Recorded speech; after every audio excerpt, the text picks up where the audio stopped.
sedikit sharing aja.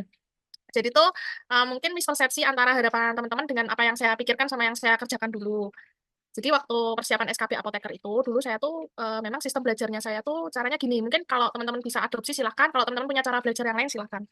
Jadi dulu tuh belum ada bimbel-bimbel seperti ini, khusus spesifik untuk SKB itu belum ada. Jadi yang ada itu dulu hanya UKAI, kemudian di YouTube.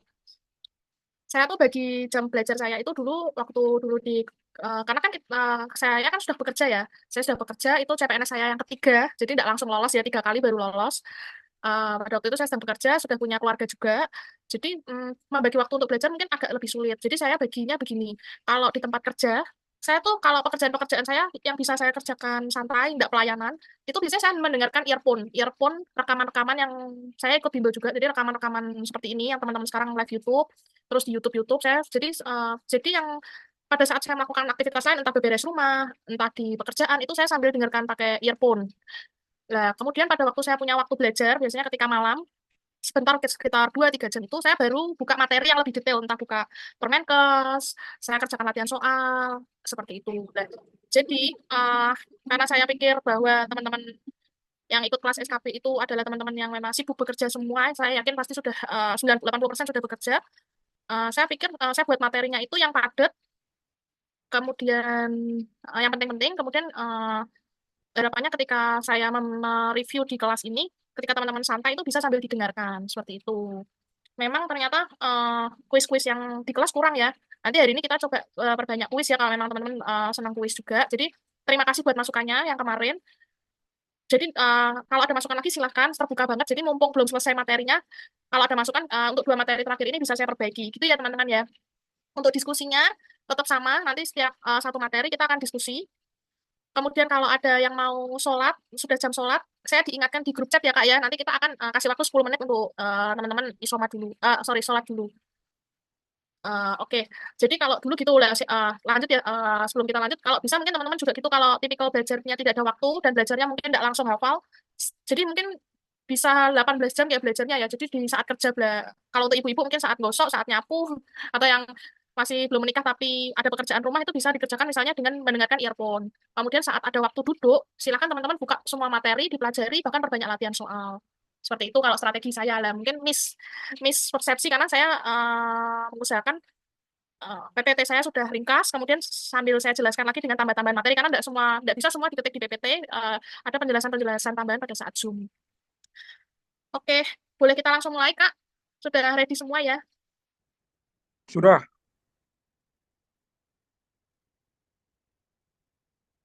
Oke, jadi pertemuan pertama, yang ke klinis yang kedua ini, rencana saya ini hari ini materinya ada tentang antibiotik, TB, kemudian HIV, saya tambahkan asma.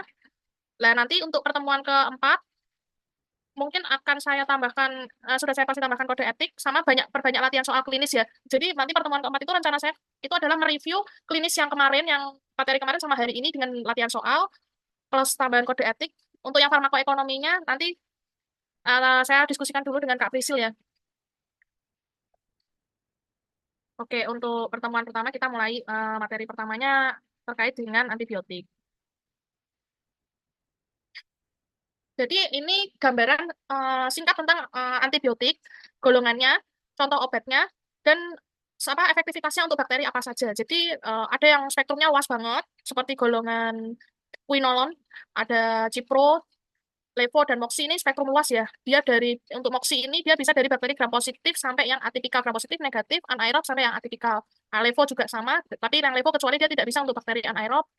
Kemudian untuk golongan yang apa namanya cephalosporin juga cukup luas, yang generasi keempat terutama ya.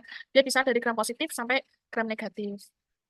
Lah, eh, untuk ampicillin, amoxicillin dia juga bisa untuk bakteri gram positif dan negatif, tapi dia eh, tertuju pada bakteri tertentu, yaitu Staphylococcus, E. coli, sama Mirabilis ini, dan meningitis.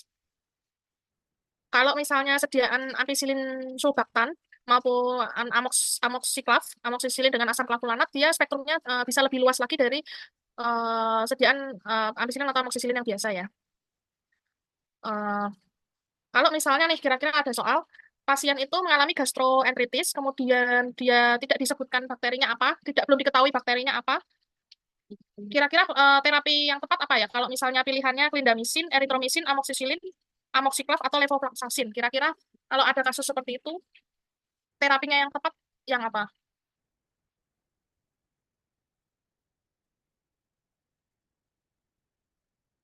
Kenapa nih Kak Cici kok amoxicillin? Jadi pertanyaannya gini, kalau misalnya pasien mengalami gastroenteritis, tapi memang belum diketahui bakterinya apa. Jadi belum diketahui penyebabnya bakteri apa. Ada clindamycin, erythromycin, pilihannya antibiotiknya clindamycin, erythromycin, amoxiclav, amoxicillin dan levofloxacin. Kira-kira jawabannya yang mana?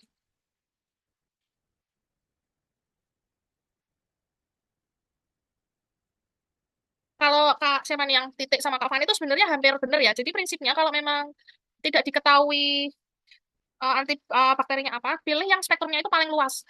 Jadi karena dalam hal ini amoxiclav memang sudah luas, tapi lebih luas levofloxacin. Jadi memang jawaban yang lebih tepat itu Kak Mel ya, levofloxacin dipilih untuk kasus tersebut.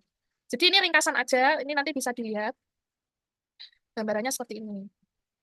Nah, untuk klasifikasi antibiotiknya, jadi mekanisme kerja antibiotik itu dibagi jadi empat. Ada yang menghambat sintesis dinding sel, menghambat sintesis protein, ada yang antagonis folat, sama mempengaruhi sintesis atau metabolisme asam nukleat. Yang menghambat sintesis dinding sel itu ada beta-laktam sama polipeptida. Yang beta-laktam ada penicillin, cephalosporin, carbapenem, monobactam. Ada yang kalau yang golongan carbapenem atau monobactam kira-kira ada yang tahu nggak? Yang termasuk golongan carbapenem sama monobactam. Kalau yang penicillin gampang ya, pasti semua udah tahu ya.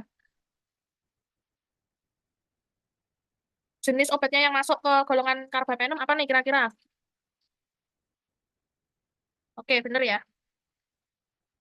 Kalau yang masuk ke golongan carbapenem itu ada meropenem, yang astreonam itu yang monobactam. Kemudian ada yang polipeptida, ada contohnya basitrasin sama vancomycin. Yang menghambat sintesis protein ini lebih banyak ya, ada tiga, aminoglikosida, chloramphenicol, tetrasiklin, makrolida, dan clindamycin. Kalau antibiotik erythromycin kira-kira masuk golongan yang mana? Sama mekanisme kerjanya yang mana nih? Mhm. Oke, ada banyak yang benar ya, erythromycin masuk golongan makrolida. Soal-soal ini, jadi golongan-golongan obat ini sempat muncul di SKB yang saya ya, yang 2019 ya.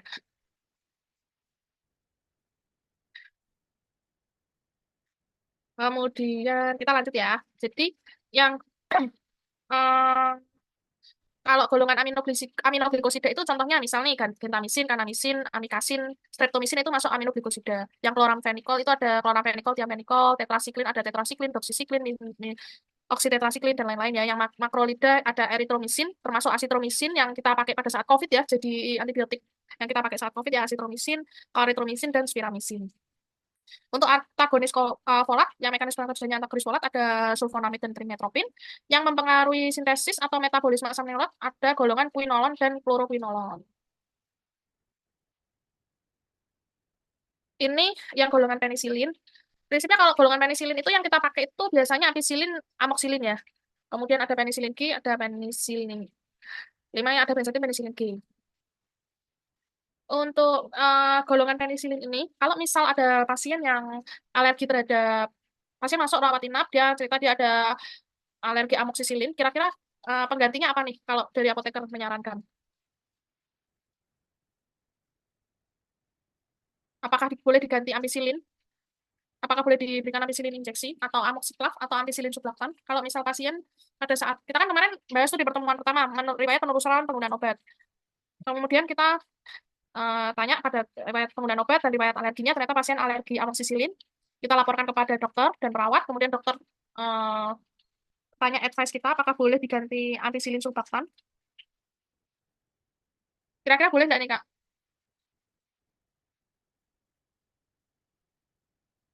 Kok ini sepi ya? Nggak boleh mungkin. Jadi prinsipnya kalau memang sudah alergi terhadap salah satu golongan penisilin itu tidak boleh diberikan golongan penisilin yang lainnya. Jadi itu dianggap alergi semua dengan semua golongan penisilinnya. Paling alternatifnya bisa masuk di antibiotik yang lain, misal antibiotik yang golongan cefalosporin. Oke, terus eh, ada lagi kalau misalnya pada saat pemberian injeksi penisilin terjadi reaksi shock anafilaktik, Kira-kira pemberian terapinya apa ya untuk mengatasi shock anafilaktik karena pemberian injeksi itu anak itu. Oke ya, ada banyak yang tahu ya. Jadi memang epinefrin itu dia digunakan untuk pemberian apa namanya shock anafilaktik ketika terjadi alergi terhadap penisilin untuk mengurangi reaksi alerginya ya. Ini yang penting-penting terhadap golongan penisilin. Jadi, penggunaan penisilin yang berlebihan itu menyebabkan penisilinase. Penisilinase itu adalah enzim yang dibuat oleh bakteri yang dapat menghancurkan cincin beta laktamnya ya pada penisilin. Jadi penisilin itu kan ada cincin beta laktamnya. Kalau kita mau pemusnahan pun obat golongan penisilin di suatu industri, dia harus dipecah dulu cincin beta laktamnya supaya tidak menimbulkan resisten ya. Nah, penggunaan pensilin yang berlebihan dapat menyebabkan pensilinase. Kalau terjadi pensilinase, maka bisa terjadi resisten. Pensilinase ini ya enzim yang diproduksi oleh bakteri yang dapat menghancurkan penisilin dengan memecahkan cincin beta laktam pada penisilinnya. Pasien yang alergi terhadap suatu penisilin yang tadi kita bahas ya, biasanya tuh akan alergi terhadap semua turunan penisilin karena hipersensitivitasnya itu berkait dengan struktur dasar penisilinnya. Untuk penisilin G itu diaktifasi oleh asam lambung sehingga harus diberikan secara parental, sedangkan untuk penisilin V itu lebih tahan terhadap asam lambung sehingga dapat diberikan secara peroral. Untuk ampicillin aktif terhadap organisme gram positif dan negatif tertentu, tapi bisa inaktifasi oleh penisilase. Kombinasi ampicillin dan sulfaktan ini dia bisa bersinergi untuk mengeradikasi strain bakteri yang resisten terhadap ampicillinnya. Jadi prinsipnya kombinasi antara ampicillin dengan sulfaktan itu dia itu bisa menghambat beta laktamasenya. Jadi dia bisa menghambat apa namanya atau menginaktifkan pensilinasenya. Jadi dengan kombinasi ini maka spektrumnya bisa jadi lebih luas juga. Termasuk amoksisilin, dia juga kalau dikombinasikan dengan asam flavonomat ini dapat lebih aktif terhadap bakteri penghasil pensilinase yang resisten terhadap amok.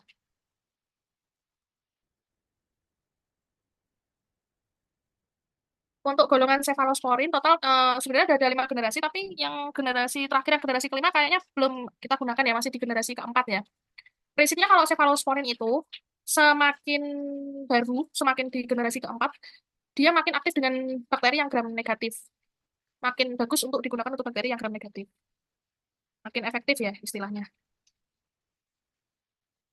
Macam-macam ya untuk golongan cefalosporin. Yang generasi pertama ada cefadroxil, generasi kedua ada cefuroxim yang kita pakai, terus generasi ketiga ada cefotaxim, ceftriaxone, cefoperazone, cefixim yang oral, generasi keempat ada cefepim, generasi kelima ada ceftarolin, ada ceftolosan, ada atau taxobactam.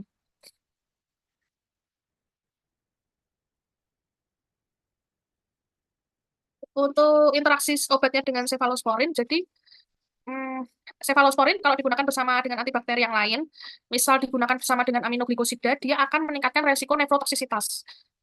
Kemudian kalau digunakan bersama dengan probenesin, ekspresi cefalosporinnya akan dikurangi oleh probenesin. Kalau bersama vaksin, dia dapat menginaktivasi vaksin tivoid oral. Golongan cefalosporin ini yang generasi ketiga itu dia dapat melakukan penetrasi ke sistem saraf pusat ya. Jadi dapat digunakan untuk meningitis. Untuk ceftriaxone itu memiliki kemampuan yang paling baik dalam penetrasi ke cairan cerebrospinal dan efektif terhadap bakteri yang menyebabkan meningitis. Sehingga ceftriaxone itu digunakan sebagai first line dalam meningitis. Untuk ceftasidin tidak terhadap gram positif tidak sebaik ceftotaksim. Ceftasidin lebih efektif terhadap Pseudomonas aeruginosa. Cefoperasin lebih baik ya daripada cefotaksim untuk Pseudomonas aeruginosa juga. Ekskresi utama cefoperasin melalui saluran empedu. Cefalosporin generasi keempat itu efektif terhadap Pseudomonas aeruginosa dan bakteri gram negatif yang sudah resisten terhadap obat.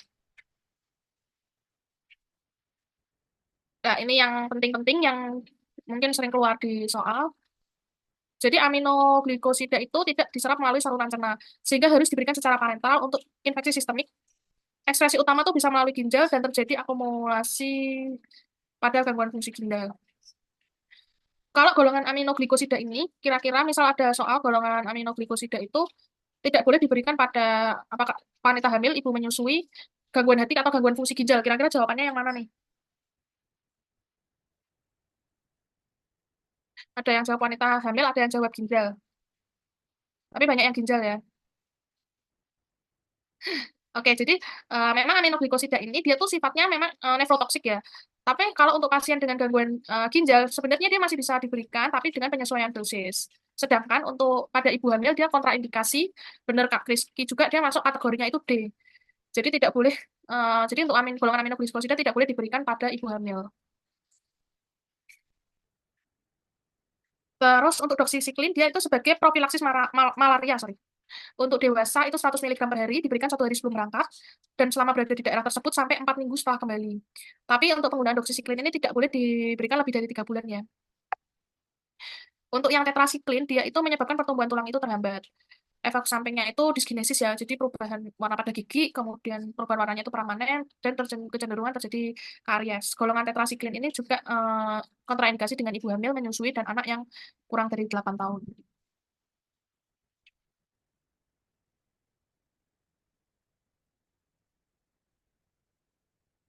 Kalau tadi masih ingat nggak mekanisme kerjanya tetrasiklin itu apa? Ada yang ingat nggak tadi? Ntar saya lihat kolom chatnya. 50S. Kan tadi mekanisme kerjanya ada yang menghambat sintesis dinding sel, ada yang menghambat sintesis protein, ada yang menghambat bener ya, yang bener yang menghambat sintesis protein ya. Oke, kita lanjutkan dulu. Atau ada yang mau didiskusikan dulu sampai di sini karena antibiotiknya lumayan nih, masih ada beberapa slide lagi.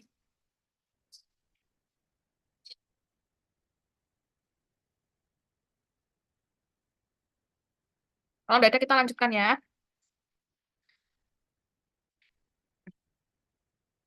Kemudian ada cotrimoxazole dan kombinasi ya. Cotrimoxazole itu kombinasi sulfametosazole dan trimethoprim. Dia diperlukan perbandingan kadar yang optimal untuk mendapatkan efek sinergi. Ini juga keluar ya, seingat saya di SKP. Jadi kayaknya pertanyaannya itu perbandingan sulfametosazole sama trimethoprim. Itu 5:1. Kemudian eritromisin itu sebagai alternatif pada pasien yang alergi terhadap penisilin juga, terutama pada efektif pada bakteri gram positif, tidak aktif terhadap kebanyakan bakteri gram yang negatif.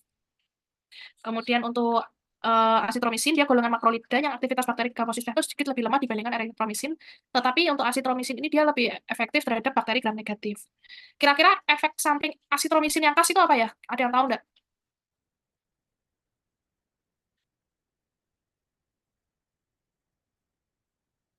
Eritromisin baiknya diminum sesudah makan atau sebelum makan? Ayo, coba dijawab dulu.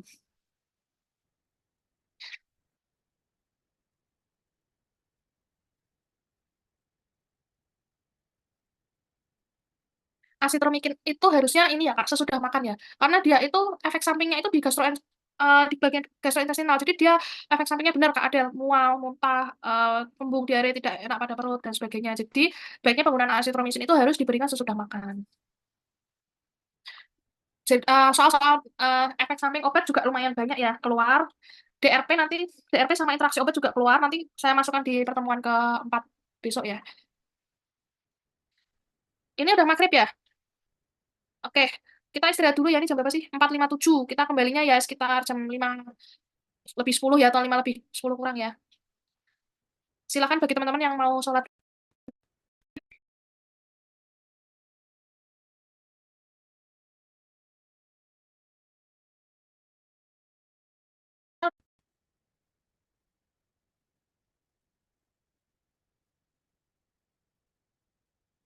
Oke, udah kita ya. Oke, jadi kita lanjut ke golongan berikutnya. Yang penting-penting aja yang kita akan bahas ya. Yang golongan quinolone ini dia tidak memiliki manfaat klinis untuk pengobatan infeksi sistemik karena kadar dalam darah itu rendah dan eliminasinya melalui urin berlangsung cepat. Sehingga untuk golongan quinolone ini dia sediaannya itu hanya sediaan oral saja. Kebalikan dengan tadi ya yang penicillin G dia kalau di lambung itu dirusak sehingga hanya ada sediaan injeksinya. Sedangkan kalau yang quinolone ini dia tidak punya sediaan yang untuk injeksinya karena dia kadarnya dalam rendah rendah dan eliminasinya melalui urin itu berlangsung cepat. Indikasi klinisnya itu terbatas pada antiseptik saluran kemih. Lah, golongan quinolone ini itu dia bisa menyebabkan apa namanya artopati pada sendi penahan berat badan, penahan berat badan hewan, sehingga tidak boleh digunakan pada anak dan remaja untuk golongan quinolone. Untuk golongan quinolone ini, kira-kira ada yang tahu nggak contoh obatnya apa?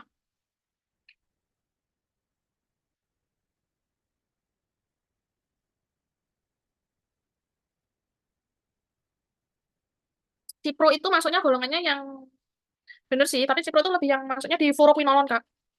Kalau Levo bukan ya. Yang asam nalidiksat benar. Jadi yang masuk golongan quinolone ini ada asam nalidiksat sama asam pipamidad. Kemudian kalau misal nih, bener Kak yang atas nama Kak iPhone ya. Jadi Cipro, Levo, Moxi itu masuknya di golongan fluoroquinolone. Kemudian kalau misalnya ada kasus seorang anak usia 5 tahun, biasa kan anak kecil zaman sekarang kan ISK ya. Ada resep masuk ke kita, kita melakukan telaah resep. Kemarin telaah resep itu apa aja pengkajiannya? Ada administrasi, farmasetik, sama klinis. Nah, kita pada saat telaah resep itu kita melihat bahwa pasien anak usia 5 tahun ini mendapatkan urinter di puyer. Kira-kira kita sebagai apoteker itu secara klinis bagaimana analisa teman-teman?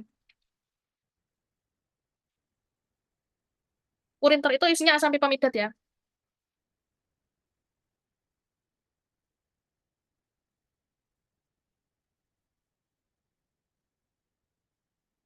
Oke, benar Kak Farida ya. Jadi tadi kan dari disebutkan bahwa memang dia golongan quinolone itu bagus untuk infeksi saluran kemih, tapi tidak boleh digunakan untuk pasien anak dan remaja karena dia resiko tadi ya apa namanya menyebabkan artropati pada sendi ya, sehingga tidak disarankan untuk digunakan pada anak dan remaja. Oke, untuk fluoroquinolone ini penggunaan obatnya dapat meningkatkan resiko tendonitis dan ruptur tendon pada semua rentang usia, tapi untuk usia di atas 60 tahun dan menerima terapi kortikosteroid pada waktu yang bersamaan, dia lebih meningkatkan resiko eh, itunya efek sampingnya ya. Kemudian untuk levofloxacin dia memiliki aktivitas yang lebih baik daripada cipro terhadap bakteri gram positif terutama Streptococcus pneumoniae. Oke, kita lanjut. Ini chloramphenicol kalau digunakan pada bayi dia dapat menyebabkan Gray baby syndrome maupun pada ibu hamil maupun ibu menyusui ya. Kemudian lincomycin bisa menyebabkan fatal toxic syndrome jika digunakan pada neonatus juga. Thiamphenicol juga sama dengan chloramphenicol. Norfloxacin jika digunakan pada usia kurang dari 12 tahun dapat merusak tulang rawan. Ini kategori keamanan antibiotik ya. Jadi yang masuk golongan D ada aminoglikosida, doxycycline, minoxidil, tetracycline, diglycycline. Yang tidak boleh itu metronidazole itu trimester pertama. Yang golongan yang aman itu ada macam-macam, ada clindamycin, ada penicillin, ada cephalosporin dan lain-lain. Kalau misalnya pasien ISK pada ibu hamil itu baiknya diberikan apa? Amoxicillin, cotrimoxazole, doxycycline atau ciprofloxacin kira-kira. Pasien hamil, ibu hamil dengan ISK. Ibu hamil itu kan rentang ISK ya. Paling tepat diberikan terapi apa?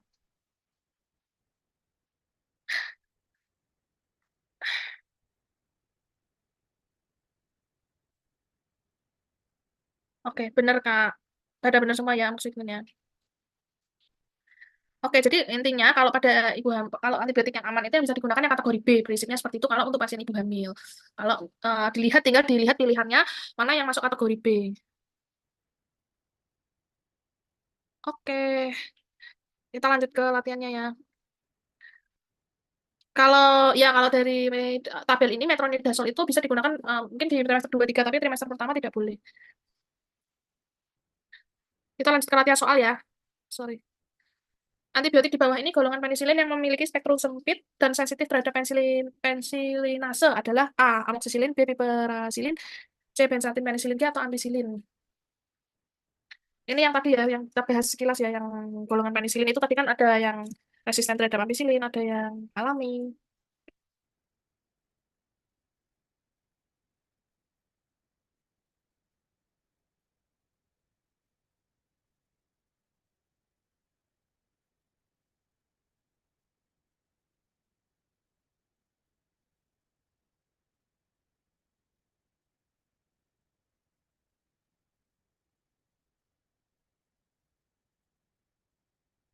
Oke, jawabannya C ya, benar ya Kak.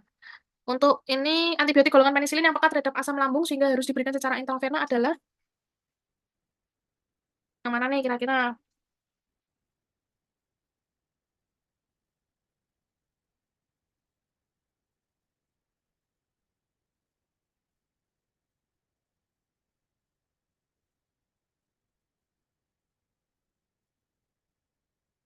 Oke, ada banyak yang benar ya. Kemudian antibiotik golongan cephalosporin yang peka terhadap bakteri gram negatif dan sering menjadi pilihan antibiotik untuk menangani penyakit meningitis karena proses penetrasinya paling baik adalah PCT tanya perbedaannya apa? Perbedaannya untuk penisilin G itu dia pemberiannya hanya bisa diberikan secara sistemik. Sedangkan yang penisilin F itu V itu dia bisa diberikan secara per oral, ya Kak.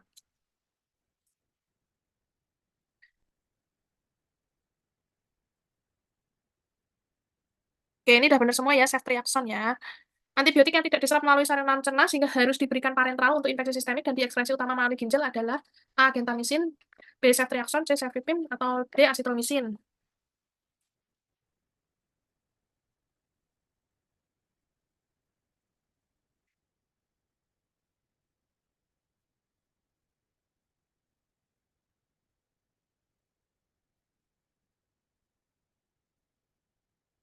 Benar semua ya A ya gentamicin ya karena gentamicin itu masuk golongan aminoglikosida. Dia itu apa namanya tidak dapat diserap melalui saluran cerna sehingga hanya diberikan secara injeksi. Kemudian untuk golongan aminoglikosida ini jika diberikan bersama dengan ciprofloxacin, golongan cephalosporin, dia bisa meningkatkan efek nefrotoksiknya. Golongan antibiotik yang penggunaannya dapat meningkatkan risiko ruptur tendon. Yang mana nih? Gampang ya ini ya.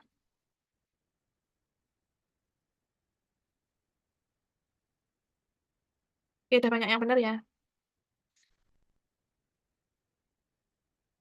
Kita masuk ke TB. Jadi kalau TB ini kemarin dan yang sering keluar itu memang biasanya TB itu terkait dengan efek samping atau mungkin interaksi obat-obat TB. Gentamicin.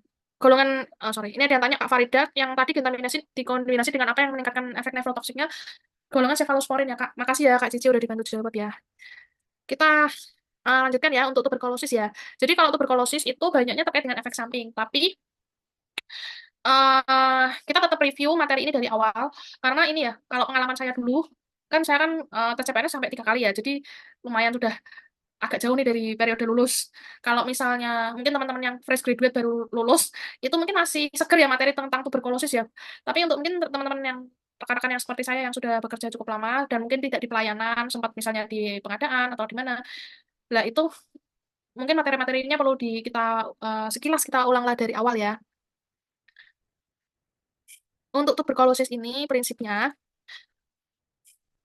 dia itu disebabkan kan oleh Mycobacterium tuberculosis. Nah, penyakit TB ini memang sebagian besar itu ada di parenkim paru yang kita biasanya sebut TB paru, tapi bakteri ini juga bisa punya kemampuan untuk menginfeksi organ lain yang nanti biasanya kita sebut namanya TB ekstra paru. Gejalanya itu ada batuk lebih dari 2 minggu, batuk berdahak yang dapat bercampur dengan darah, juga dapat disertai dengan nyeri dada, sesak napas, malaise, penurunan berat badan, menurunnya nafsu makan, menggigil, demam, dan berkeringat di malam hari. Untuk klasifikasi pasien TB berdasarkan riwayat obatnya itu ada yang kasus baru. Jadi kalau kasus baru itu pasien yang belum pernah mendapat obat anti TB sama sekali, atau riwayat mendapatkan obatnya itu kurang dari 1 bulan. Kemudian kasus pengobatan setelah gagal, jadi pasien yang pernah mendapatkan obat dan dinyatakan gagal pada akhir pengobatan. Kasus kambuh, kasus pasien yang sebelumnya itu pernah mendapatkan obat anti tuberkulosis dan dinyatakan sembuh atau pengobatan lengkap pada akhir pengobatan.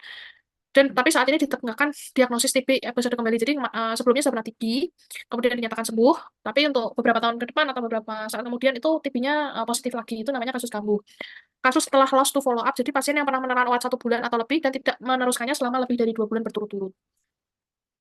Kalau berdasarkan uji kepekaan obatnya, ada yang monoresisten.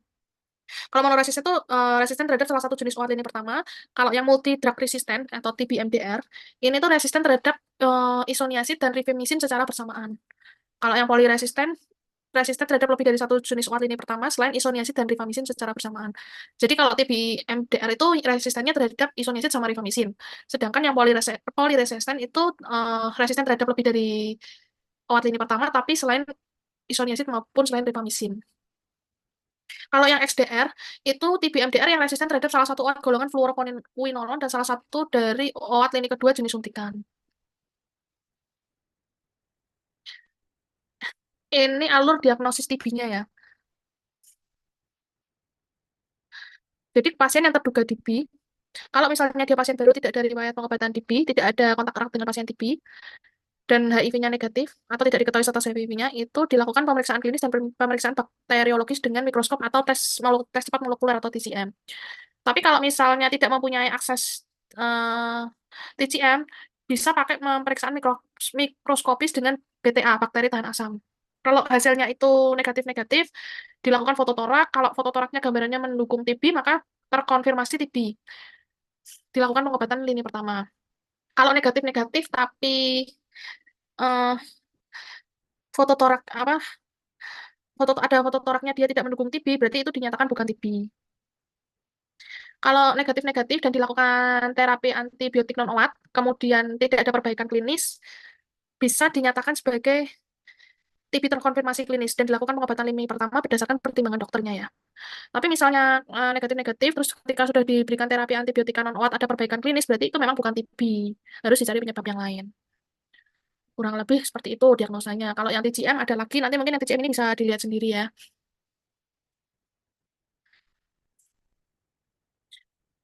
Hal yang perlu diperhatikan dalam penegakan diagnosis. Jadi, jumlah contoh uji dahak untuk pemeriksaan mikroskop itu sebanyak dua kualitas dengan kualitas yang bagus, dapat berasal dari dahak sewaktu-sewaktu atau sewaktu pagi. Ada yang tahu nggak pengambilan dahaknya pada waktu sewaktu atau pada waktu paginya itu seperti apa mekanismenya? Kira-kira ada yang tahu nggak?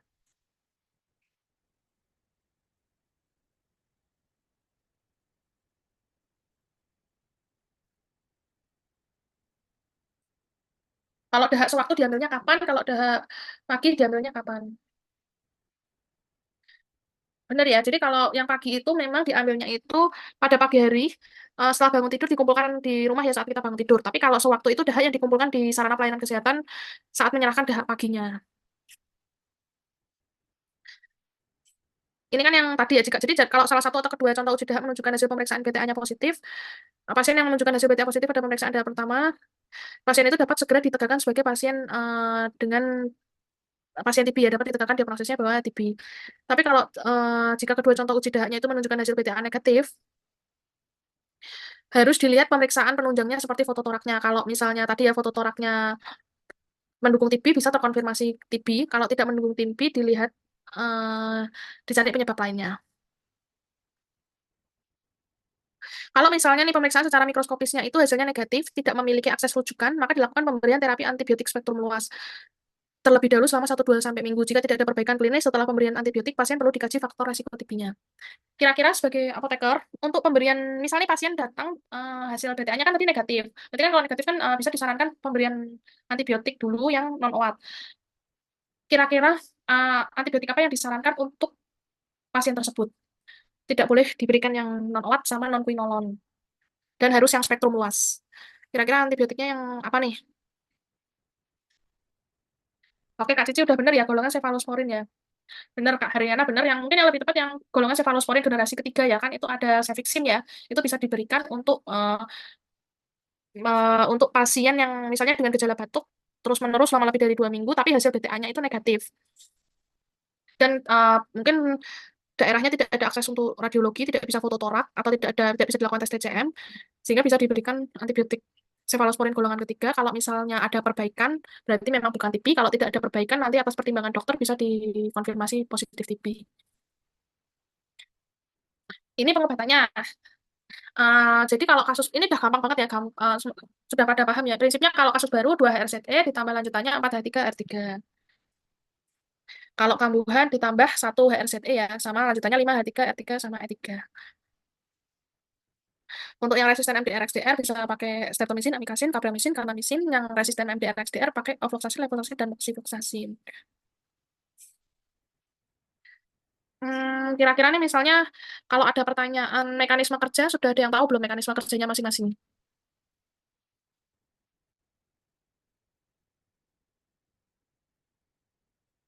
Ini ada pertanyaan Kak Farida Yunisa, Kak, yang kambuhan bukannya 2 HRZES. Jadi 2 HRZES-nya itu kan streptomycin. Streptomycinnya itu opsional, Kak. Itu digunakan kalau memang pasien itu resisten etambutol.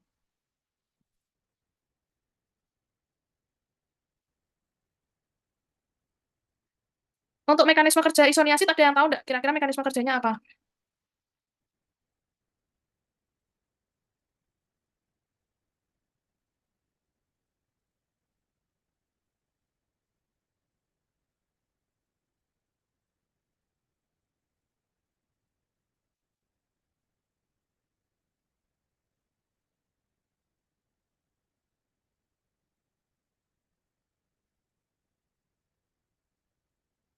Oke, ada yang tanya bedanya grup 1 dan grup 2.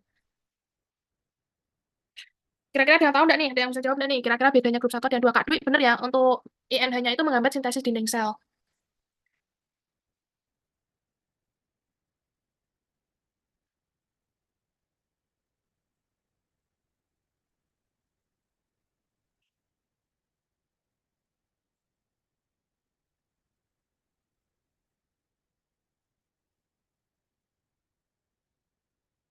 Adakah yang bisa membantu menjawab, Kak Baiti Rati, bedanya grup 1 dan 2 apa? Kalau tidak, mungkin bisa saya jelaskan ya. Sebelum kita nanti lanjut ke pertanyaannya Kak Heriana.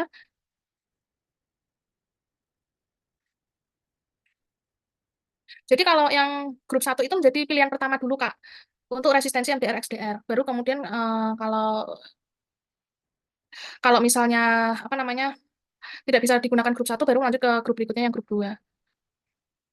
Untuk yang kambuhan, kalau hasil kurtum negatif saat menggunakan satu HRZE, apakah 5 hari dihentikan? Tetap dilanjutkan ya, Kak, untuk tahap lanjutannya. Mekanisme kerja juga kemarin sempat keluar ya di apa namanya di materi SKB ya. Jadi yang isoniazid itu dia memang menghambat sintesis dinding sel bakteri. Untuk yang rifamycin kira-kira ada yang tahu nggak sebelum kita lanjut ke panduan pengobatannya? Kalau misalnya dinyatakan lalai berobat.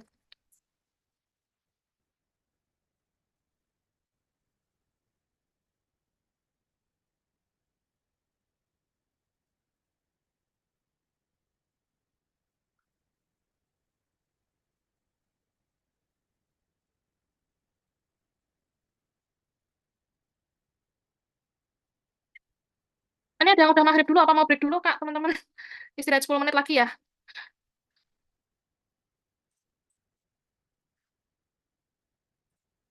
Gimana teman-teman mau istirahat 10 menit lagi? Atau kita lanjutkan diskusinya dulu? Gimana Kak Abi ini Kak? Maaf teman-teman ya, mungkin kalau cuma satu orang mungkin gimana kalau dilanjut dulu karena dari tadi kalau kebanyakan apa jeda, jadi kita agak Tapi terganggu. nggak apa-apa sih kalau hari ini molor, nggak apa-apa. Bisa sih kita. Ini yang lainnya belum azan kok, Oh yang lainnya belum masuk. ya. Oh gitu. Betul. Ini WIB yang sebelah mana itu mungkin nggak. Oke. Ini ya, karena kita satu Indonesia jadi WIB-nya azannya beda ya. Kalau yang maghrib tuh kayaknya waktunya lebih pendek ya, jadi memang harus segera ya. Ya, Bener ya Kak Abi ya? cuma sekitar sejam. Nah, Sekitar sejam. Apa gini aja supaya sama-sama enak, kita lanjutkan 10 menit lagi. Kemudian kita jeda setelah 10 menit lagi. Biar nanti teman-teman yang mungkin belum azan setelah 10 menit nanti kurang lebih kita bisa sama lah gitu ya. ya kalau nggak ya nanti kita jeda di jam 6 pas aja Kak, kan itu kan juga masih bisa untuk sholat maghrib sih untuk teman-teman. Daripada kita setiap nanti ada azan kita jeda, mungkin gitu aja Kak. Nah, itu sebelumnya ya jam Oke. 18 aja. Oke. Siap, siap, siap, siap, siap, siap. Oke, siap. Set, set, set, set, set, set, set, set, set, set. Kita tak buka kolom chatnya lagi. Jadi untuk yang rifamycin tadi dia menghambat itu ya transkripsi RNA bakteri ya. Kemudian kalau misalnya golongan pirasinamid dia menghambat eh, sintesis asam lemak bakteri. Untuk golongan untuk pas oh, sorry untuk etambutol dia itu sama dengan INH dia menghambat pembentukan dinding sel bakteri. Jadi kurang lebih sama. Kalau gimana kalau misalnya pasien itu lalai berobat atau tidak patuh? Jadi kalau kurang dari 2 minggu, lanjutkan pengobatannya sesuai jadwal. Kalau tidak patuh atau menghentikan terapi lebih dari 2 minggu, em, kalau lebih dari 4 bulan, dilihat hasil BTA-nya dan gejala klinisnya. Kalau misalnya BTA-nya negatif dan gejala klinisnya negatif, pengobatannya bisa di stop. Kalau lebih dari 4 bulan, BTA-nya masih positif, mas gunakan regimen kekambuhan. Kalau kurang dari 4 bulan, BTA-nya positif, diulangi pengobatan dari awal dengan regimen yang sama. Jika masih kurang dari 4 bulan, tetapi BTA-nya negatif, pengobatannya dilanjutkan sesuai jadwal. Ini pengobatan khusus TB ya. Jadi kalau TB pada HIV, TB dengan HIV itu pengobatan TB-nya itu selama 2 sampai 8 minggu kemudian setelah pengobatan ARV-nya. Pengobatan TB-nya itu dimulai 2 sampai 8 minggu dulu, baru kemudian dilanjutkan dengan pengobatan ARV-nya. Kalau misalnya nilai CD4-nya kurang dari 50, boleh dimulai ARV-nya dulu pada 2 minggu pertama pemberian OAT fase awal dengan pemantauan. Kalau pada TB yang meningitis, pemberian ARV-nya diberikan setelah fase intensif selesai. Pasien dengan infeksi TB dan HIV harus diberikan cotrimoxazole untuk mencegah infeksi oportunistik. Untuk TB dengan DM, penggunaan etambutolol ini dapat mengalami komplikasi pada mata, terus rifamicin dan golongan sulfonylurea itu dapat menyebabkan interaksi obat, mengurangi efektivitas obat antidiabetesnya. Solusinya ya dimonitoring kadar glukosa darahnya lebih ketat atau diganti dengan antibiotik yang lain, antidiabetik yang lain. Kemudian hepatitis akut, kalau dengan hepatitis akut, dia obatnya ditunda sampai hepatitis akut sembuh. Jika sangat diperlukan dapat diganti diberikan terapinya 3SE atau dilanjutkan dengan 6RH. Hepatitis kronis kontraindikasi dengan pirasinamid ya. Ini tata laksananya bisa menggunakan 2 RHS atau 6 RH atau 2 HES dilanjutkan dengan 10 HE. Kalau gangguan ginjal, kontraindikasi dengan streptomisin, tata laksananya 2 RHZ dan lahap lanjutannya 6HR, kemudian ekskresi etanbutol dan metabolit pirasinamid ini terjadi di ginjal sehingga diperlukan juga penyesuaian dosis atau interval pemberian. Etanbutol diberikan 15 mg per kilo berat badan dan pirasinamid 25 mg per kilo berat badan sebanyak 3 kali seminggu. Pada ibu hamil, streptomisin ya, karena dapat kontraindikasi pada streptomisin karena dapat menyebabkan otoksisitas pada janin. Untuk TB pengguna kontrasepsi itu ini sering muncul juga ya di soalnya. Jadi rifamicin kalau dikombinasi dengan kontrasepsi yang hormonal itu dapat mengurangi efektivitas kontrasepsi hormonalnya. TBC pada anak, setiap anak itu dipantau setidaknya tiap 2 minggu pada fase intensif dan setiap 1 bulan pada fase lanjutan sampai terapi selesai. Penilaiannya bisa meliputi penilaian gejala, kepatuhan minum obat, efek samping, dan pengukuran berat badan. TBC pada neonatus itu transmisinya terjadi setelah lahir dari kasus TB BTA positif, yaitu biasanya ibu atau kontak dekat lain. Jika neonatus tersebut tidak memiliki gejala dan ibunya terbukti TB yang sensitif dan kuat, maka neonatus dapat diberikan terapi pencegahan dengan isoniazid selama 6 bulan dengan dosis 10 mg per kilo berat badan. Ini pengaduan pengobatan obat pada anak, nanti rekan-rekan bisa baca sendiri. Untuk sebelum masuk ke pemantauan respon pengobatan, untuk pengobatan TB, baiknya diminumnya pada, kan biasanya sehari sekali ya, itu diminumnya pada saat kapan? Pagi, siang, sore, malam? Ada yang tahu nggak nih kira-kira? Saya sambil buka kolom chat ya. Variasi banget ya ini jawabannya ya.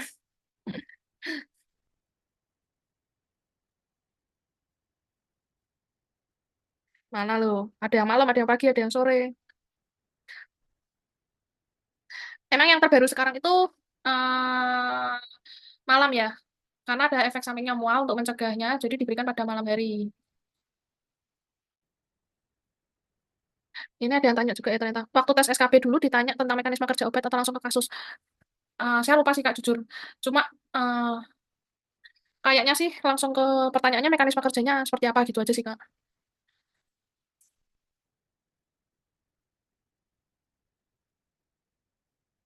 Menghambat sintesis asam lemak bakteri Kak yang pirasinamid. Kalau yang rifamicin menghambat transkripsi RNA bakterinya.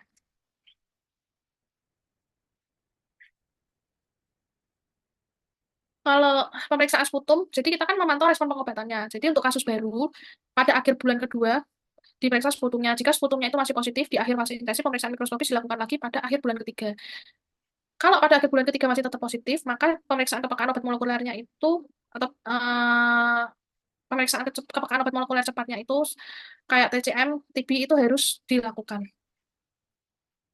Pada bulan kelima atau pada pemeriksaan sputum pada bulan kelima atau pada akhir pengobatan, bila hasil sputum BTA-nya positif pada bulan kelima atau pada akhir pengobatan menandakan pengobatan gagal, perlu dilakukan diagnosis cepat TB-MDR sesuai alur diagnosis TB-MDR-nya.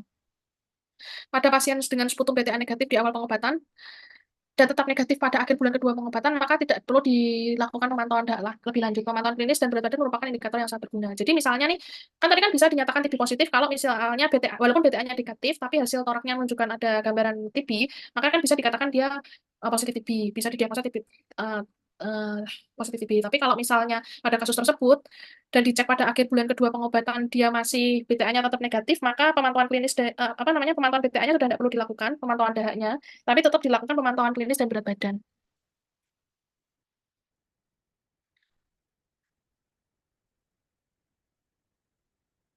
Untuk pemantauan respon pengobatan pada kasus kambuhan itu dilakukan pada akhir bulan ketiga dan pada bulan kelima dan pada akhir pengobatan atau bulan ke-8.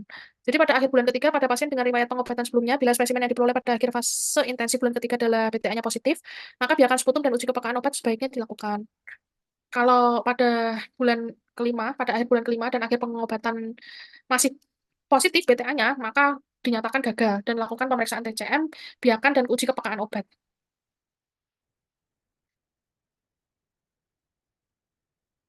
Terapinya yang ini ya Kak, yang pada kasus baru tadi yang kalau pada itu masih tetap dilanjutkan Kak terapinya. Masih tetap dilanjutkan ya Kak Melinda.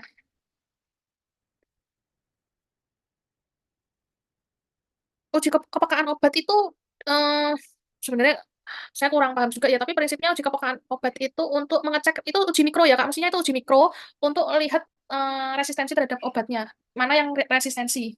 Untuk identifikasi resistensi terhadap obat yang mana seperti itu. Ujinya itu pasti dilakukan secara mikrobiologi. Gitu ya Kak, RI ya. Nanti mungkin uji kepekaan obatnya seperti apa nanti saya bantu cari literaturnya ya Kak.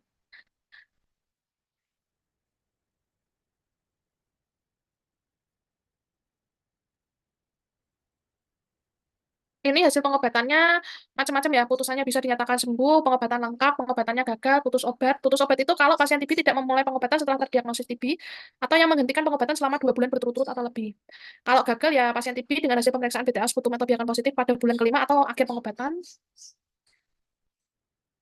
Kalau yang sembuh ya pengobatannya itu eh, pasien TB yang dengan konfirmasi bakteriologis positif pada awal pengobatan dan BTA sputum negatif atau biakan negatif pada akhir pengobatan dan memiliki hasil pemeriksaan negatif pada salah satu pemeriksaan sebelumnya. Nah, ini efek sampingnya ya yang sering keluar ya. Yang tahun kemarin sih gampang ya Kak, yang keluar tuh cuma efek samping rifampicin. Efek samping apa, rifampicin kan sekresi cairan tubuh berwarna merah ya, terutama urin biasanya. Kalau isoniazid itu menyebabkan kebas atau semutan, dia solusinya diberikan vitamin B6, pirazinamid peningkatan asam urat dan dikontraindikasikan pada kasus sirosis hati, etabutalol gangguan penglihatan, streptomycin gangguan pendengaran dan keseimbangan. Untuk yang kontraindikasi pada ibu hamil yang mana? Tadi masih ingat nggak? Antibiotik. Oke, betul ya, karena dia otoksi. Betul ya, yang untuk kontraindikasi pada ibu hamil yang streptomycin. Yang TB nggak bakal, soalnya yang MDR atau XDR nggak bakal, yang kayaknya sih prediksi. Soalnya beberapa soal dari SKB sama P3K nggak keluar yang MDR XDR itu kayaknya nggak, lebih fokus ke belajar ke efek samping, terus mekanisme itu kemarin keluar, mekanisme kerja, di situ apalagi yang keluar ya. Apa namanya, paling efek samping itu aja sih Kak, efek samping, interaksi, sama mekanisme kerja. Terapi-terapinya juga nggak keluar, apalagi yang terapi yang untuk TB multi drug resistant itu nggak keluar. Tapi supaya belajarnya lengkap, ya memang kita informasikan semua ya. Ini beberapa interaksi pada obat. Interaksi pada obat, jadi INH itu menurunkan, kalau diberikan dengan beberapa makanan, itu dapat bisa menurunkan konsentrasi INH-nya. Makanya disarankan diberikan pada saat perut kosong. Kalau INH dengan antasida menurunkan kadar INH dalam darah, sehingga dijeda minumnya 2 jam sebelum atau 6 jam setelah minum antasida. Dengan obat KB, dia kegagalan obat KB ya, karena menurunkan efektivitasnya. Jadi kalau mengonsumsi obat TB lebih baik KB-nya menggunakan KB lain yang selain KB hormonal. Untuk ketokonazol, rifamycin dapat menurunkan kadar ketokonazol. Pemisahan dosis ketokonazol dan rifamycin di jeda 12 jam. Interaksi inanida dengan rifamycin bisa menyebabkan kelainan kulit yang bervariasi seperti gatal-gatal. Kalau misalnya terjadi, bisa diberikan tetap ya sesuai dosisnya, tidak perlu lakukan perubahan. Rifamycin menyebabkan mual, sakit perut, tidak ada nafsu makan. Jadi disarankan sekarang diminumnya malam sebelum tidur ya. Pirazinamid itu nyeri sendi, bisa diberikan anti nyeri seperti aspirin. Kemudian ini form TB. Form TB ini sebenarnya munculnya tuh di soal P3K, Kak. Tapi kemarin sebenarnya saya mau hapus, tapi kok eman-eman ya. Soalnya namanya ilmu kan mending kita belajar sebanyak-banyaknya ya. Kalau form TB ini, kalau form TB ini dia apa namanya, sampai 16 form, nanti sekedar tahu nggak apa-apa ya Kak. Kira-kira mau dibahas ini apa enggak nih? Coba saya lihat kolom chatnya untuk form TB-nya. Mau teman-teman kita kita bahas bentar atau mau di skip aja? Soalnya kalau SKP memang nggak keluar, tapi P3K keluar.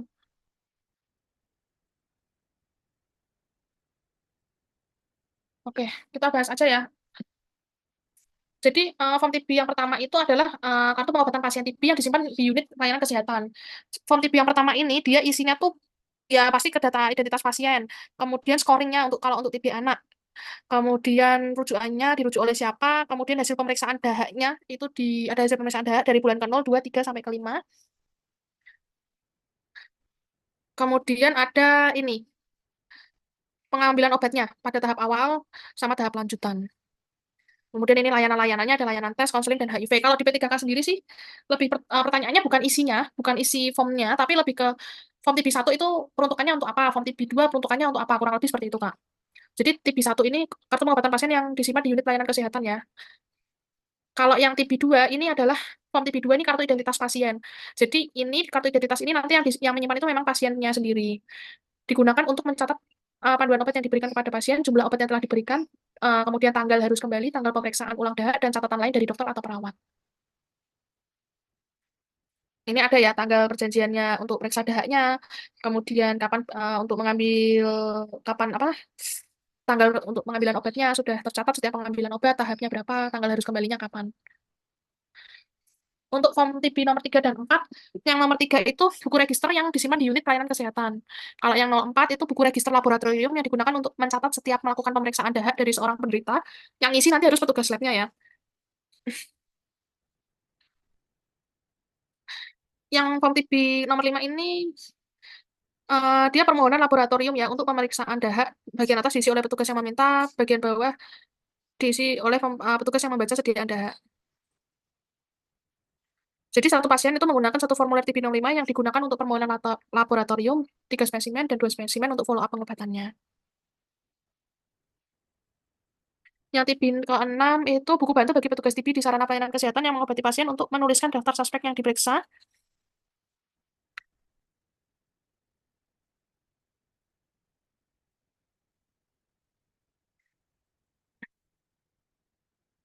Terus ada form TB yang ke-9. Jadi dari 6 ini memang langsung lanjut ke 9. Karena yang lompatannya itu, jadi yang form TB nomor 7 dan 7 dan 8 itu biasanya hanya bentuk laporan-laporan dari kegiatannya.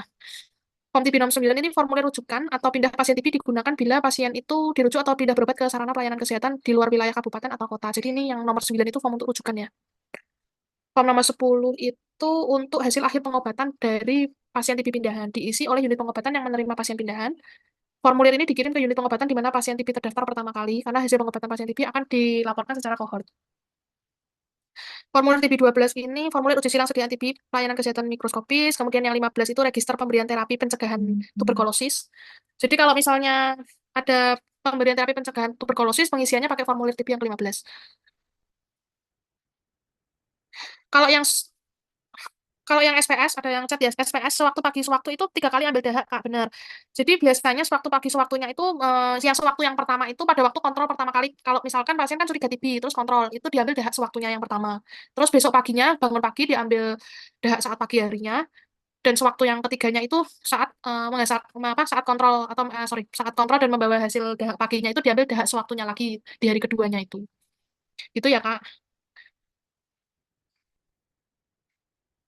Terus ini formulir TB yang ke-16, Kak, itu merupakan formulir bagi kader untuk melakukan pencatatan terkait proses investigasi kontak.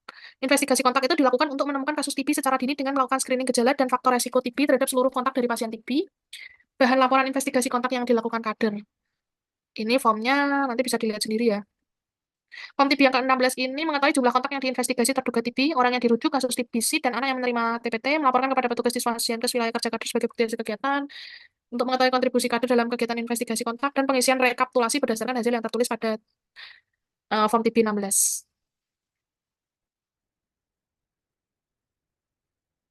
Kalau form TB yang 13 dan 14 itu ini Kak. Jadi form TB yang saya bilang nggak ada form apa yang terlewat tadi itu dia bentuknya laporan. Jadi yang nomor 7 itu laporan triwulan penemuan dan pengobatan pasien TB, form TB nomor 8 itu laporan triwulan hasil pengobatan pasien TBC yang terdaftar 12 sampai 15 bulan yang lalu. Form TB yang ke-11 itu laporan triwulan hasil pemeriksaan dahak mikroskopis akhir tahap awal. Kemudian yang TB 12 itu laporan triwulan rekapitulasi kesimpulan kinerja laboratorium. Yang TB 13 itu laporan triwulan penerimaan dan pemakaian OAT dan non-OAT, laporan pengembangan dan ketenagaan program penanggulangan TBC itu form TB yang ke-14. Rekapitulasi pemberian PPI NH anak atau kabupaten itu form TB yang ke-15. Rekapitulasi investigasi kontak tuberkulosis itu form TB yang ke-16. Ini udah jam 6, tapi kita lanjutkan sebentar ya, Kak. Apa mau di stop dulu ya? Kita stop dulu ya. 10 menit ya, Kak, sampai jam 18 lebih 10 ya, Kak ya. Ya, di stop dulu aja, Kak Esther. Oke, makasih. Silakan ibadah dulu, teman-teman.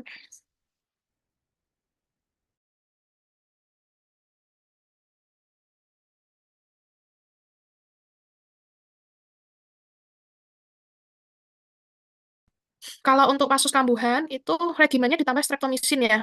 Streptomisinnya itu dosisnya 500 miligram, diberikan secara injeksi. Eh, Nanti slide-nya akan sudah saya revisi ya. Jadi untuk kambuhan saya ulang terapinya 2 RZE tambah streptomisin ditambah 1 HRZE tambah 5 H3 R3 E3.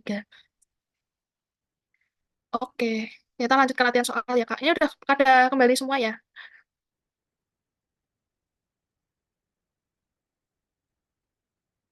Form TB-nya tuh ada yang form TB 16K sama RK ya Kak. Kalau yang RK dia itu pengisian rekap berdasarkan hasil yang tertulis pada form TB yang ke-16K ini ya. Kita coba latihan soal. Jadi kalau formulir hasil akhir pengobatan dari pasien TB pindahan diisi oleh unit pengobatan yang menerima pasien pindahan, petugas TB akan mengisi form TB nomor 6, 9, 10, atau 12. Kira-kira yang mana nih?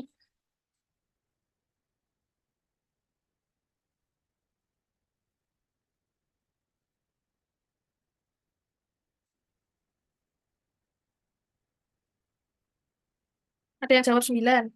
Kita cepet aja ya Kak, soalnya waktunya mepet. Saya minta tambahin waktu setengah jam ya Kak, masih kurang HIV sama asma ya. Kalau form nomor 9 itu salah ya, kalau form nomor 9 itu dia rujukan. Jadi kalau pasien itu mau dirujuk, baru pakai form nomor 9. Tapi kalau hasil akhir pengobatan itu pakainya form nomor 10. Dan nanti hasil akhir pengobatan dari pasien TB pindahan ini harus dikirim ke vaskes pertamanya yang merujuk tadi.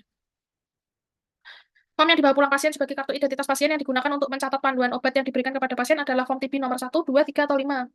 Gampang ya ini ya. Oke, udah benar semua ya, nomor 2 ya. Kalau klinik pertama ingin mengirimkan sampel dahak pasien yang diduga TBC ke rumah sakit, maka form yang harus dilampirkan dalam pengiriman dahak tersebut adalah form TB nomor 5, 6, 9, atau 12 nih.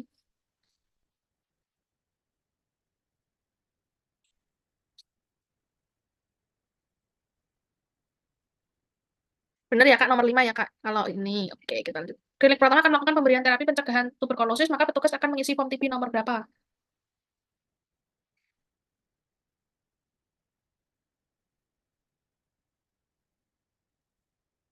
Oke, benar ya Kak. 15 ya.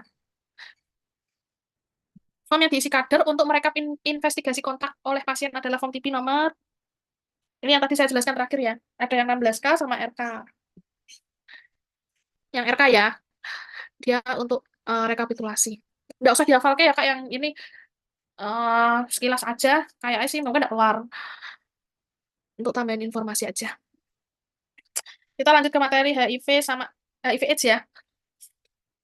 Jadi uji diagnostis HIV itu kalau anak berusia kurang dari 18 bulan menggunakan uji virologis.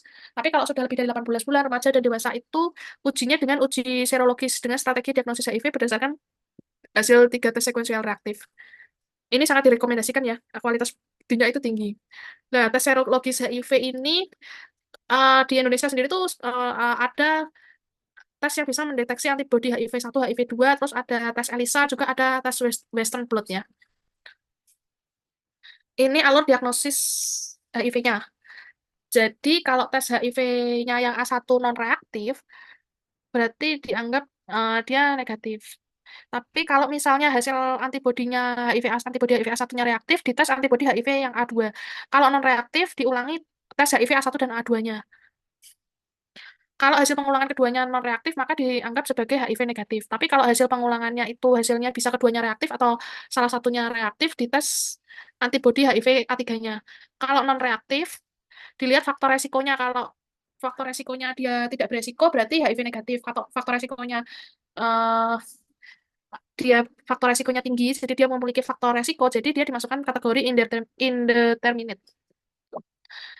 Kira-kira menurut kalian pasien yang memiliki faktor resiko terkena HIV itu ciri-cirinya seperti apa? Ada yang tahu nggak?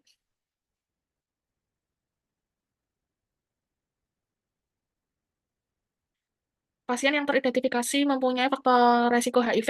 Ini kan dibahas nih, beresiko atau enggak pasiennya. Nah, kita identifikasi pasien itu beresiko atau enggak dengan cara seperti apa?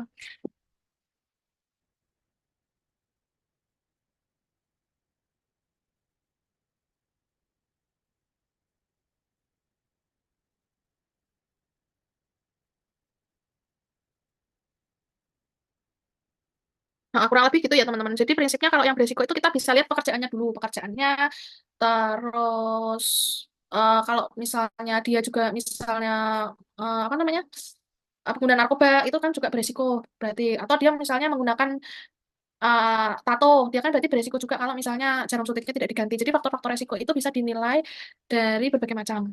Dan kalau misalnya dia memang beresiko, itu ada istilah indeterminate ini nanti pasien itu akan dikaji lagi. Jadi kalau indeterminate ini tesnya itu perlu diulang dengan spesimen baru minimal setelah 2 minggu dari pemeriksaan yang pertama.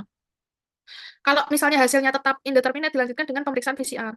Kalau sarananya tidak memungkinkan pemeriksaan PCR, jadi rapid test itu diulang 3 bulan, 6 bulan, dan 2 bulan dari pemeriksaan yang pertama. Bila sampai 1 tahun hasilnya tetap indeterminate dan faktor resikonya rendah, dia bisa dinyatakan negatif. Kurang lebih seperti itu. Kalau yang reaktif, reaktif A1, A2, A3 sudah pasti HIV positif ya. Tapi kalau misalnya ini reaktif, yang A1 reaktif, A2 non reaktif, A3 reaktif, atau ini prinsipnya kalau ada 2 yang reaktif dan 1 yang non reaktif, dia masuk kategori indeterminate juga. Kurang lebih sekilas tentang HIV ya untuk diagnosa, untuk penegakan diagnosanya itu. Kemudian untuk HIV obatnya itu golongannya itu ada yang NRTI, ada yang NNRTI, ada yang PI protease inhibitor. Biasanya untuk HIV itu lebih ke di soal itu lebih ke contoh obat sama efek sampingnya. Kalau yang golongan NRTI itu ada sidofudin, stafudin, sebentar, ada yang chat ya di kolom chat, oh enggak ada. Di golongan NRTI itu ada sidofudin, stafudin, lamivudin, trisatibin, ada apakafir dan hidanosin. Kalau yang sidofudin dia menyebabkan efek sampingnya hipersensitivitas, stafudin dia lipoatropi, neuropati perifer, yang lamivudin sakit kepala, pankreatitis, trisatibin ada pigmentasi, apakafir ada hipersensitivitas, hidanosin ada neuropati perifer dan pankreatitis. Tenofovir golongan anti-RTI, nukleotide reverse transkriptase, dia efek sampingnya toksisitas terhadap ginjal ya. Untuk efavirenz dia teratogenik, jadi tidak boleh digunakan untuk ibu hamil. Golongannya masuk NF-RTI. Nevirapin dia potensial ruam dan hepatotoksik. Delavirdin dia ruam peningkatan hasil tes hati. Yang etravirin dia ruam dan mual.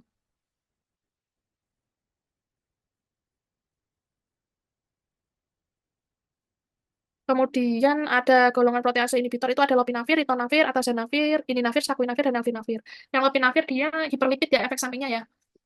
Dan intoleransi terhadap gastrointestinal. Ritonavir intoleransi terhadap GI, atazanavir dia ruam, ininavir nefrolitiasis, sakuinavir mual kembung, nelvinavir dia diare. Yang golongan INSTI, integrase transfer inhibitor, dia ada raltegravir, dia sifatnya hepatotoksik. Sekilas tadi kalau teman-teman baca, yang sifatnya teratogenik tadi ada yang ingat nggak? Apa kira-kira yang sifatnya teratogenik? Golongan apa tadi? Oke. Kalau obat HIV yang efek sampingnya hepatotoksik,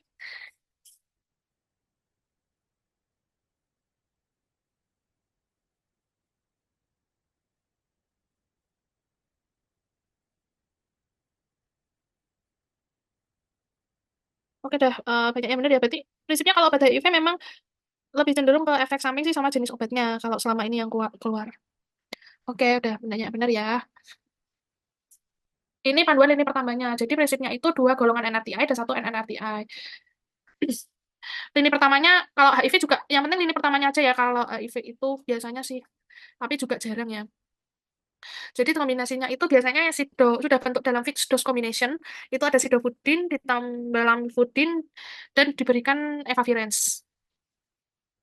Ini panduan alternatifnya untuk remaja dan dewasa sama anak usia 3 sampai 10 tahun nanti bisa dibaca sendiri, tapi eh, biasanya sih enggak sampai sampai di detail itu.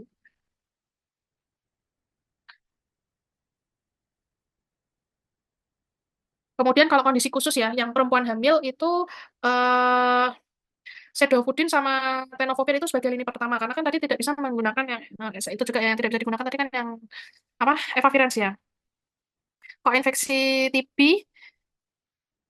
kalau infeksi apa namanya? Kalau infeksi TB itu dia menggunakan sidofudin. D4T-nya itu biasanya diganti dengan TDF ya sebagai lini pertamanya. Kalau infeksi hepatitis A diperlukan panduan NRTI yang berisi ini apa namanya tenofovir dan lamivudin.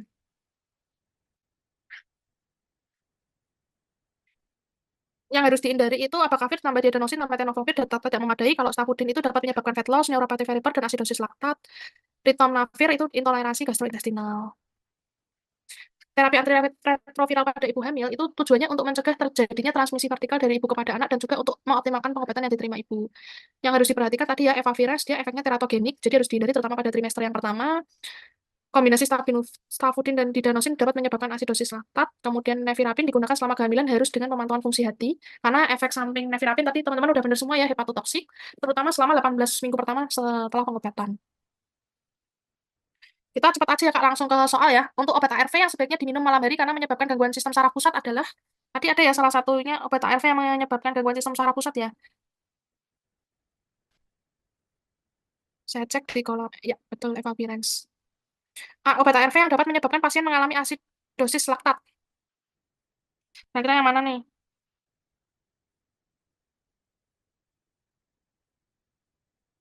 Oke, Safudin, benar ya. Pasien yang memiliki riwayat gangguan gastrointestinal, pasien terdiagnosis HPV, obat ARV yang sebaiknya dihindari pasien dengan riwayat penyakit sebelumnya adalah, tentunya berarti yang dihindari obat-obat yang efek sampingnya mempengaruhi gastrointestinal ya.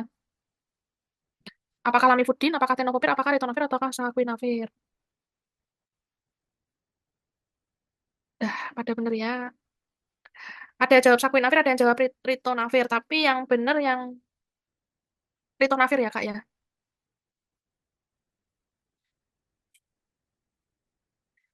Infeksi cacing ini kemarin keluar ya, Kak, sempat keluar juga di SKB. Jadi jenis infeksi cacing itu ada cacing tambang, cacing gelang, sama infeksi cacing cambuk. Ada yang tahu istilahnya enggak cacingnya? Cacing gelang itu apa? Cacing tambang itu apa? Cacing cambuk itu apa? Masih pada ingat enggak, Kak? Soalnya keluar juga nih di soal. Jadi kalau cacing gelang itu Ascaris lumbricoides ya. Kalau cacing tambang itu Acinostoma duodenale. Kalau cacing cambuk Trichuris trichuria. Oke, udah bener ya. Makasih ya Kak Fani, Kak Nus, sama yang sudah menjawab. Untuk tata laksana terapinya, cacing gelang itu albendazole dan mebendazole itu adalah pilihan pertama untuk askariasis.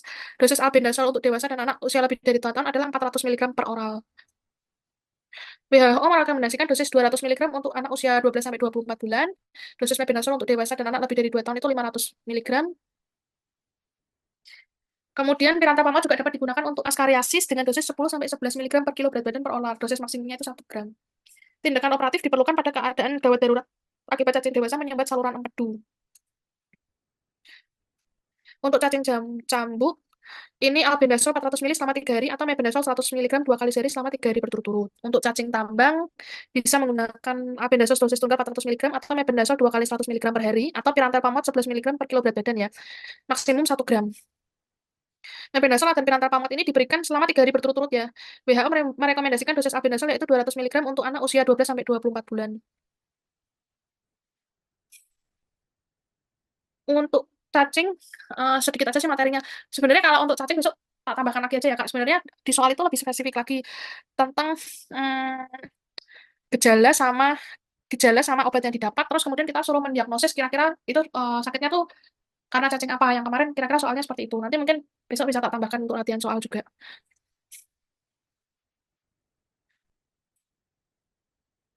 Untuk asma, jadi asma itu prinsipnya itu kelainan berupa inflamasi ya di saluran nafas yang menyebabkan hiperaktivitas bronkus terhadap berbagai rangsang yang ditandai dengan gejala yang episodik berulang berupa mengi, batuk, sesak nafas, dan rasa berat di dada terutama pada malam atau dini hari yang umumnya bersifat reversibel baik dengan atau tanpa pengobatan.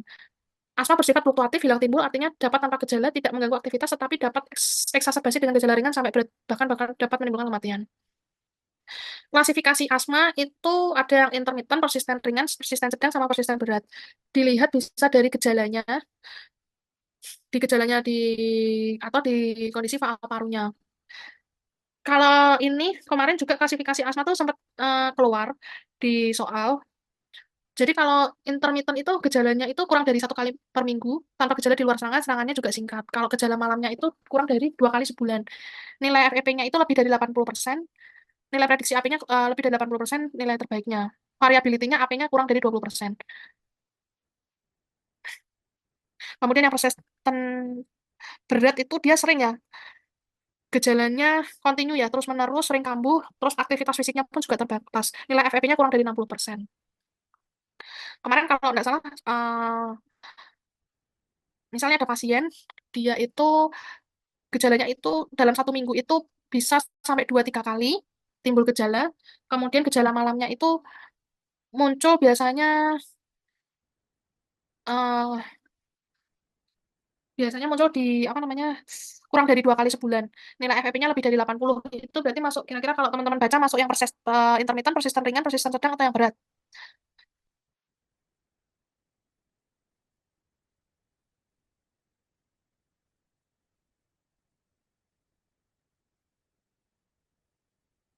Intermittent ya, karena tadi gejala malamnya masih kurang dari 2 kali sebulan ya kak ya. Jadi prinsipnya yang ini nanti dibaca aja, silahkan dibaca sendiri. Kita lanjut ke terapi medikamentosanya aja ya. Prinsipnya kalau pada asma tuh gampang, ada dua. Terapinya tuh pelega yang reliever sama pengontrol. Kalau yang terapi pelega ini dia itu eh contohnya tuh ada agonis beta 2 kerja singkat, kortikosteroid sistemik, antikolinergik, aminofelin, dan adrenalin. Kalau yang pengontrol ada kortikosteroid inhalasi, kortikosteroid sistemik, golongan metilsantin, agonis beta 2 kerja lama, atau singkatannya LABA ya, antihistamin generasi kedua. Kalau kortikosteroid ini, yang sistemik sama eh, yang sistemik kan masuk di golongan pelaga dan pengontrol itu, kira-kira ada yang tahu nggak kenapa?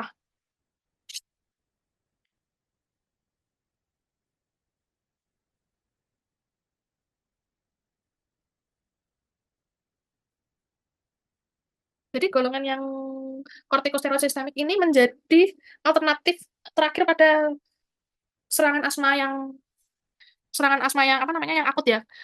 Kalau misalnya penggunaan sabanya atau short agonis beta 2-nya itu sudah kurang berefek, jadi digunakan tambahan kortikosteroid sistemik. Jadi kortikosteroid sistemik ini bisa digunakan untuk serangan asma akut maupun serangan asma jangka panjang.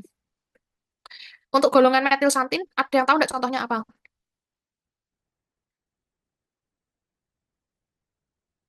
Oke, aminofilin, benar ya. Aminofilin sama teofilin itu masuk golongan metilsantin. Kalau ada pasien asma, terus disarankan mungkin sama dokternya untuk konsumsi teh dan kopi, kira-kira kenapa? Mengandung zat apa sehingga dokter mungkin bisa menyarankan untuk pemberian teh dan kopi pada pasien asma. Ada yang tahu nggak?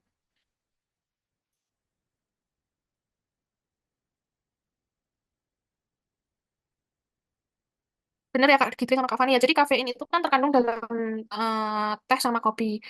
Lah, kafein itu merupakan senyawa santin juga. Jadi dia bisa berfungsi sebagai apa namanya bronkodilator juga. Tata laksana terapinya untuk serangan asma akut menggunakan bronkodilatornya itu sabah dan ipratropium bromid dan kortikosteroid sistemik. Kalau misalnya sudah tidak bisa, kemudian asma jangka panjangnya ini menggunakan obat asma yang pengontrol tadi. Kalau salmeterol itu masuk di reliever atau pengontrol? Ada yang tahu nggak? Kalau salmeterol,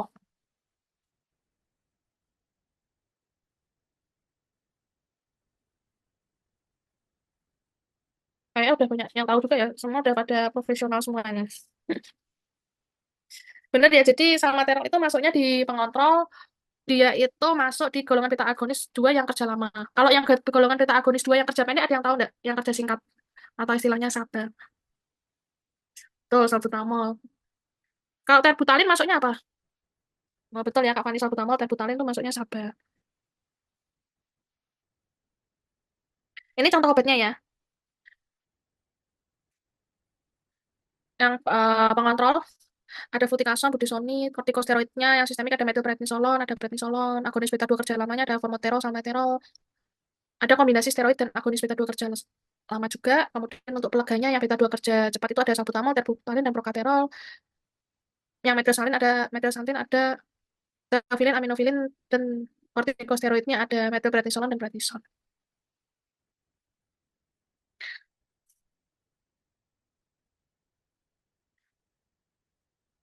Kalau penggunaan kortikosteroid jangka panjang itu efek samping yang khas apa? Kira-kira gampang ini. Ada yang tahu nggak sebelum kita masuk ke PPOK?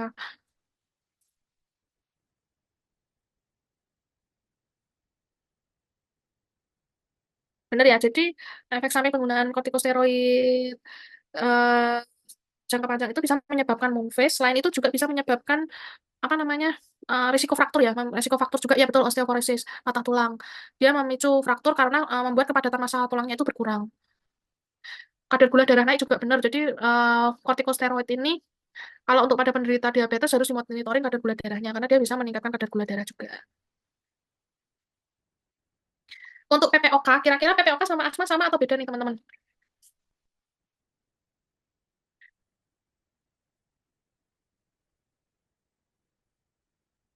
Beda ya. Jadi prinsipnya kalau PPOK itu adalah kerusakan paru-paru yang jangka panjang. Sedangkan kalau asma itu dia memang penyakitnya menyerang di bagian paru-paru yang diserang itu tabung bronkialnya, saluran udaranya dan penyebabnya macam-macam ya bisa karena alergi gitu. Kalau PPOK itu kan tadi dia kerusakan paru-paru yang jangka panjang itu bisa karena emfisema, bisa penyakitnya itu emfisema atau bronkitis kronis. Kalau bronkitis kronis itu kan radang saluran yang membawa udara dari alveoli. Kalau misalnya emfisema itu kondisi ketika kantong udara di paru-parunya itu hancur akibat paparan asap rokok. Nah, jadi klasifikasi PPOK-nya juga beda, tapi nilainya yang dipantau itu sama FEP-nya. Klasifikasinya hanya ringan, sedang, dan berat. Ini gejala klinisnya, ini nilai FEP-nya. Kalau yang ringan itu dengan atau tanpa batuk, FEP-nya masih lebih dari 80%. Kalau yang berat sudah sesak nafas, derajat sesaknya 3 dan 4 dengan gagal nafas kronik ya, FEP-nya kurang dari 70%.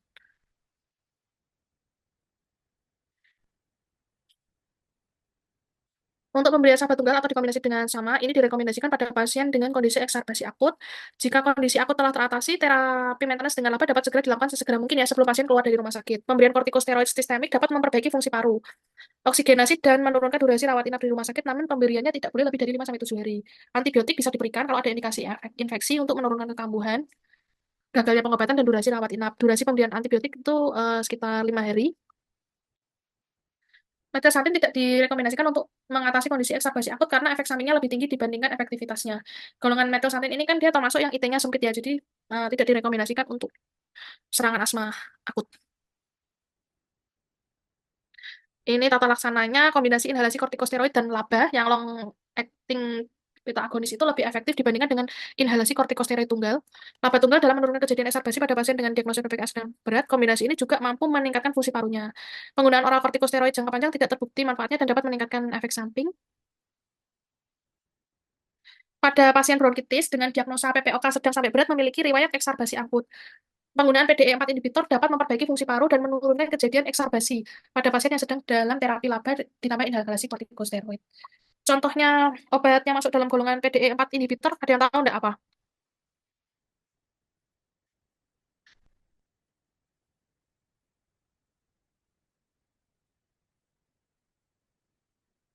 Jadi yang masuk di PDE4 inhibitor itu ada sedianya tuh apa namanya tuh roflumilas ya teman-teman ya. Tapi memang jarang ya digunakan. Untuk materi hari ini selesai, maaf ya karena kita ada jeda sholat juga hari ini materinya cukup panjang. Kita lebih molor 46 menit. Kira-kira ada yang masih mau didiskusikan enggak?